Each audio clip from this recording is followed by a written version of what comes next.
Merci, oui, je voudrais intervenir. Merci, Madame la Présidente. Monsieur le Commissaire, on va essayer de raccourcir l'intervention pour répondre à l'attente de notre Présidente.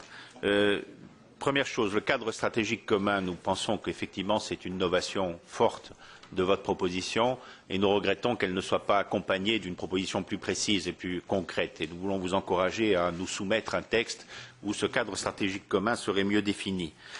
Pour nous, ça permettrait sans doute de lever une ambiguïté. C'est que la politique de cohésion, ce n'est pas la stratégie 2020.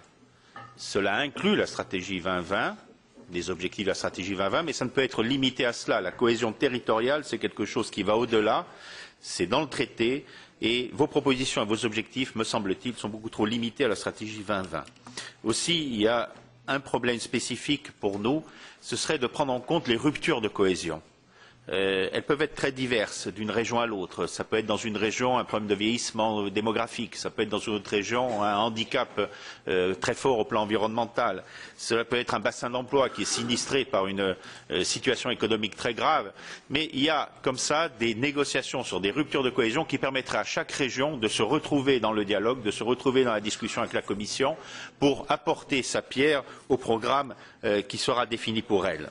Et je veux insister aussi sur les handicaps structurels, qui sont des ruptures de cohésion par définition.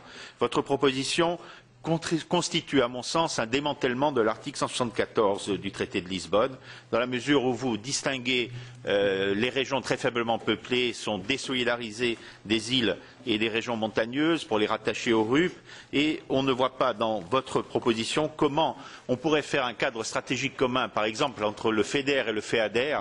Le FEADER apporte énormément d'importance aux questions des régions montagneuses et cela n'est pas du tout pris en compte dans votre proposition. Donc nous souhaitons bien sûr là-dessus avoir plus de renseignements. Les régions intermédiaires, évidemment, nous les soutenons. Pour nous, c'est une nouvelle architecture pour l'avenir de la politique de cohésion. Alors votre projet reprend et intègre très bien ces régions intermédiaires pour ce qui est des fonds qui leur sont alloués, pour ce qui est des taux de cofinancement, mais pas pour ce qui est de la flexibilité. Bon, pour nous, s'il y a région intermédiaire, il faudrait qu'il y ait aussi flexibilité intermédiaire. Enfin, le dernier point, comme personne ne l'a abordé, je me permets d'y venir, c'est sur la simplification.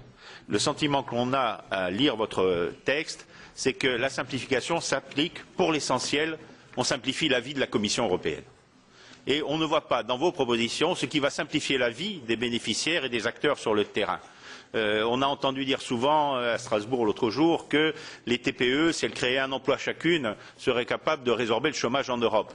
Très bien, mais une TPE qui crée un emploi, c'est pour 10 000 € de fonds européens. Si à côté de ça, elles doivent dépenser 10 000 € pour faire leur dossier, on n'est pas au bout du compte et on n'y arrivera pas. Donc voilà, il y a une question pour nous qui est importante là-dessus, c'est comment va-t-on aller jusqu'au bout de la simplification, c'est-à-dire jusqu'aux bénéficiaires. Yunus Amarji, can you